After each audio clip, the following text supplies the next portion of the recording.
मायापुरी जंगल में शिबांगी नाम की एक खूबसूरत इच्छाधारी नागिन रहती थी।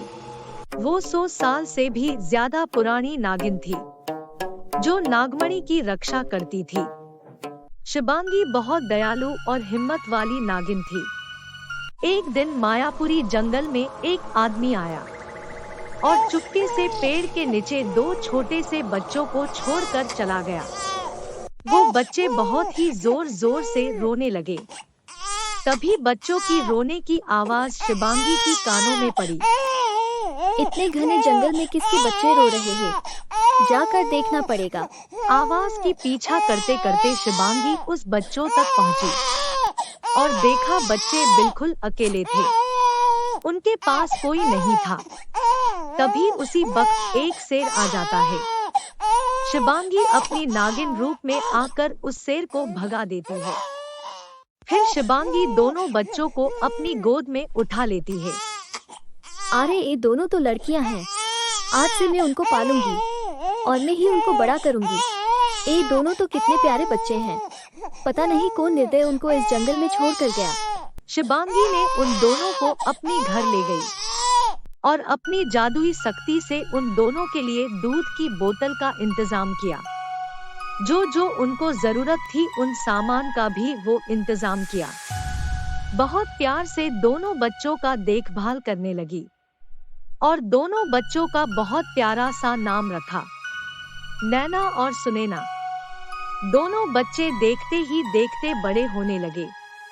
नैना गोरी थी और सुनैना थोड़ी सी साबनी थी। फिर भी शिबांगी दोनों बच्चों को भेदभाव नहीं करती थी और दोनों से बहुत प्यार करती थी। नैना और सुनैना को पता नहीं था कि उनकी मां नागिन थी। शिबांगी ने अपनी बच्चों को कभी पता लगने नहीं दिया। हर वक्त शिबांगी नैना और सुनैना का ख्याल रखती थी। हर वक्त जंगल की बुरी जानवरों से उनकी हिफाजत करती थी। देखते ही देखते नैना और सुनैना 18 साल की हो गए। शिबांगी को हर दिन रात को नागमणि की पूजा करने के लिए नागिन रूप में आना पड़ता था। इसीलिए वो नैना और सुनैना को सुलाकर रात को जंगल की ओर जाती थी। एक दिन शिबांगी नैना और सुनैना को सुलाकर जंगल की ओर चल पड़ती है। तभी उन दोनों ने नींद से जाग गए। ए माँ, हर दिन रात को हमें सुलाकर कहाँ जाते हैं? चलो नैना, देखते हैं। नहीं नहीं, माँ डांटेंगे। नहीं, कुछ नहीं होगा। चलो उनके पीछे जाते हैं। फिर वो दोनों शिबांगी की पीछे पीछे जंगल की ओर चल पड़ते हैं। शिबांगी नागमणि की पूजा करने के लिए नागिन रूप में आती है। वो दोनों शिबांगी की नागिन रूप देखकर हैरान हो जाते हैं। नागिन शिबांगी पीछे मुड़कर देखती है तो उसकी दोनों बेटी नैना और सुनैना खड़े होते हैं। वो बहुत ही ज्यादा दुखी हो जाती है। वो अपनी इंसानी रूप में आ जाती है। नैना और सुनैना शिबांगी की ऊपर गुस्सा हो जाते हैं और कहते हैं, आपने हम दोनों को धोखा दिया है। आप हमारे माँ नहीं हो सकते। आप तो नागिन है। एक नागिन हमारे माँ कैसे हो सकता है? नहीं नहीं, आप हमारे माँ नहीं हो। हम आपके साथ नहीं रहेंगे। हम कहीं और रह लेंगे। हम जा रहे यहाँ से। नहीं नहीं बच्चों, ऐसा मत कहो।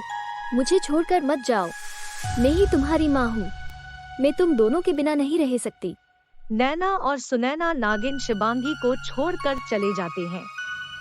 शिबांगी जोर जोर से रोने लगती है क्योंकि वो अपनी बेटियों को बहुत ज्यादा प्यार करती थी। नैना और सुनैना चलते चलते एक गांव में पहुंच गए। सुनैना, हम क्या करेंगे? हम अपना गुजारा कैसे करेंगे? दूसरों के घर काम करेंगे और हमारा गुजारा करेंगे, पर हम उस नागिन माँ के पास नहीं जाएंगे। वो दोनों एक घर के पास जाते हैं और काम के लिए पूछते हैं। वो नैना और सुनैना को घर का सारा काम करवाती है। वो दोनों चुपचाप सारा काम करते हैं। जब पैसे देने की बारी आई तब उस औरत ने उन दोनों को गाली देकर उसके घर से निकाल दिया। वो दोनों निराश होकर किसी और की घर में काम करने के लिए गए। उस औरत ने भी घर का सारा काम नैना और सुनैना से करवाती है। जब उनको भूख लगी तो उस औरत ने उन दोनों को बासी साड़ा हुआ खाना खाने को दिया। ये देखकर दोनों रो पड़े और अपनी माँ को याद करने लगे। वो जैसी भी थी हमारी माँ थी, हमारी कितनी अच्छी तरह से ख्याल रखती थी। हम दोनों ने उनके साथ बहुत बुरा किया, चलो उनके पास चलते हैं। हाँ नैना, तुम ठीक बोल रही हो, चलो माँ के पास जाकर उनसे माफी मांगते हैं। नैना और सुनैना दौड़ते दौड़ते अपने घर पहुंच गए। वहां पर उन्होंने देखा कि उनकी माँ शिबांगी नहीं है, इसलिए उन दोनों ने जंगल की तरफ दौड़ते दौड़ते गए। तभी उन दोनों ने एक साधु बाबा को देखा। साधु बाबा शिबांगी को बहुत अच्छी तरह जानते थे। वो नैना और सुनैना को भी जानते थे। साधु बाबा ने उन दोनों को सारी बात बताई कि कैसे शिबांगी ने उन दोनों को पाला। वो उन दोनों की माँ नहीं थी, फिर भी वो उनकी बहुत अच्छी तरह से ख्याल रखी। ये सुनकर नैना और सुनैना और भी ज्यादा रो पड़े। फिर साधु बाबा ने उन दोनों को शिबांगी की पता बताया। वो दोनों शिबांगी से माफी मांगे। अपने दोनों बच्चों को माफी मांगता देखते हुए शिबांगी दोनों को माफ कर देती है और दोनों को गले लगा देती है और सब मिलके हंसी खुशी रहने लगते हैं।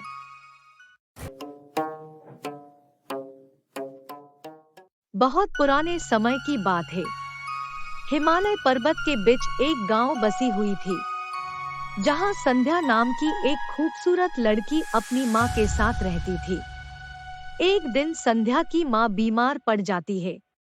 संध्या बेटा, तू जाके गांव के वैद्य को बुला कर लेकर आ, मेरी बुखार कम नहीं हो रहा है। संध्या वैद्य को बुला कर लेकर आती है।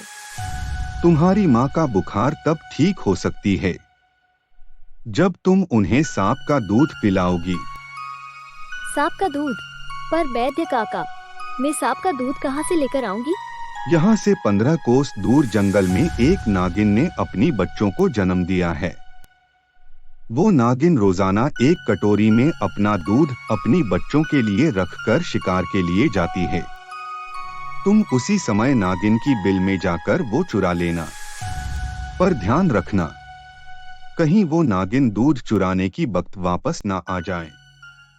अपनी माँ की जान बचाने के लिए संध्या 15 कोस चलकर नागिन की बिल पर जाती है। जैसे ही संध्या दूध की कटोरी को लेने के लिए हाथ बढ़ाई, तभी वो नागिन अपनी बिल में आ गई और संध्या की पैर पर काट ली। अरे ए लड़की, मेरी बच्चों का दूध चुराने की तेरी हिम्मत कैसे हुई? मैं तुझे काट लिया है, तू अभी बच नहीं पाएगी। मुझे माफ कर दो, मेरी माँ बहुत बीमार है, वो तुम्हारी दूध से ही ठीक हो सकती है, इसीलिए मैं तुम्हारी दूध चुरा कर ले रही थी। संध्या की बात सुनकर नागिन को दया आ जाती है। हे सुंदर कन्या, मैं अपनी जेहर चूस लेती हूँ, लेकिन तुम पूरी तरह ठीक नहीं हो पाएगी। दिन में तुम लड़की बनी रहोगी, पर रात होते ही तुम 3 सर वाली नागिन बन जाओगी। और अगर नागिन बनने के बाद तुम्हें भूख लगती है तो तुम्हें इंसानों को मारकर खाना पड़ेगा। संध्या घर जाकर नागिन का दूध अपनी माँ को पिला देती है। उसकी माँ ठीक हो जाती है। कुछ दिनों की बाद संध्या की माँ उसकी शादी करा देती है, पर संध्या की पति को ये बताई नहीं जाती है कि वो रात में 3 सर वाली नागिन बन जाती है, क्योंकि संध्या की माँ को डर था कि अगर लोगों को ये बात पता चली तो कोई भी संध्या से शादी नहीं करेगा। संध्या दिन में ही ढेर सारा खाना खा लेती थी ताकि रात में उसको भूख ना लगे और वो इंसानों को ना खाए। संध्या, आज सुबह मैंने 1 किलो जलेबी लाया था, लेके आओ, साथ में दोनों खाएंगे। सुनिए जी, वो तो मैंने खा लिया। तुमने सारा जलेबी खा दिया। मैंने तो सोचा था कि हम दोनों साथ में मिलकर खाएंगे। चलो कोई बात नहीं। रोजाना रात होते ही संध्या अपने आप को एक कमरे में बंद कर देती थी। उसकी ये आदत से उसकी पति को बहुत परेशान होता था। आज कुछ भी हो जाए, अगर संध्या ने अपने आप को कमरे में बंद किया तो मैं दरवाजा तोड़ दूंगा और देखूंगा कि वो अंदर क्या करती है। रात होने पर जब संध्या कमरे का दरवाजा बंद कर लेती है, तो उसकी पति दरवाजा तोड़कर अंदर चला जाता है। वो देखता है कि संध्या 3 सर वाली नागिन बन चुकी है। वो अपने पति को खाने के लिए दौड़ पड़ती है। तब उसकी पति भागते हुए जंगल में पहुंच जाता है। नागिन उसके पीछे पीछे आ जाती है। संध्या की पति भागते भागते एक साधु बाबा के पास पहुंचता है जो जंगल में तपस्या करते थे। बाबा, मेरी पत्नी 3 सर वाली नागिन बन चुकी है, कृपया मेरी मदद कीजिए। तुम चिंता मत करो, मैं उसकी बारे में सब कुछ जानता हूँ। उस नागिन को आम बहुत पसंद है। तुम ये जादुई आम लेकर उसको खिला दो, वो पहले की तरह हो जाएगी।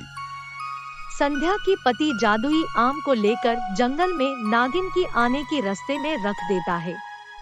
नागिन की नजर उस जादुई आम के ऊपर पड़ती है और वो खुशी से आम खा लेती है। जादुई आम खाने के बाद संध्या पूरी तरह ठीक हो इंसान बन जाती है और खुशी खुशी अपनी पति के साथ रहती है। रामगढ़ में समुंदर के किनारे एक बड़ा सा जंगल था। वहाँ बहुत सारे नाग नागिन रहते थे। उसी जंगल में प्रथा नाम की एक नागिन रहती थी। प्रथा बहुत सुंदर और दिल की बहुत अच्छी थी। प्रथा की 2 सहेलियां थी, सेशा और अंशिका। सेशा और अंशिका प्रथा को पसंद नहीं करते थे, उसको ईर्ष्या करते थे। दोनों नागिन प्रथा के सामने बहुत अच्छी रहते थे, लेकिन पीठ पीछे बहुत बुराई करते थे। ये बात नागिन प्रथा को पता थी, लेकिन वो अपनी सहेलियों से कुछ नहीं कहती थी। मेरी कोई ऐसी सहेली हो जो मुझसे सच्ची दोस्ती करे और मुझ पर भरोसा करे। एक दिन समुंदर में बहुत बड़ा तूफान आया। हवाएं भी तेज से हुई। रात भर जोरों से बारिश हुई। अगले दिन सुबह नागिन प्रथा और उसकी सहेलियां समुंदर के पास गए। उन्होंने देखा एक जलपरी समुंदर से बाहर आकर बेहोश पड़ी है। ये तो एक जलपरी है, शायद कल रात की तूफान में समुंदर से बाहर आ गई है। चलो उसकी मदद करते हैं। हमें तो बहुत काम है, हम जा रहे हैं, तुम इसकी मदद कर दो। अपनी सहेली की ये बात सुनकर प्रथा बहुत उदास होती है। खुद अपनी नागिन रूप में आकर जलपरी की मदद करती है। अपने हाथों में जलपरी को उठाकर समुंदर में डालती है। जैसे ही नागिन प्रथा ने जलपरी को समुंदर में डाला वो ठीक हो गई। वो ठीक होकर ऊपर आई। प्रथा का जलपरी ने बहुत बहुत धन्यवाद किया और दोनों बहुत अच्छे दोस्त बन गए। प्रथा रोज जलपरी से मिलने समुंदर के पास आती थी। दोनों खूब सारी बातें करते थे।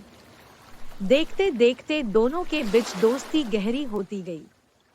एक दिन प्रथा और जलपरी बातें कर रहे थे।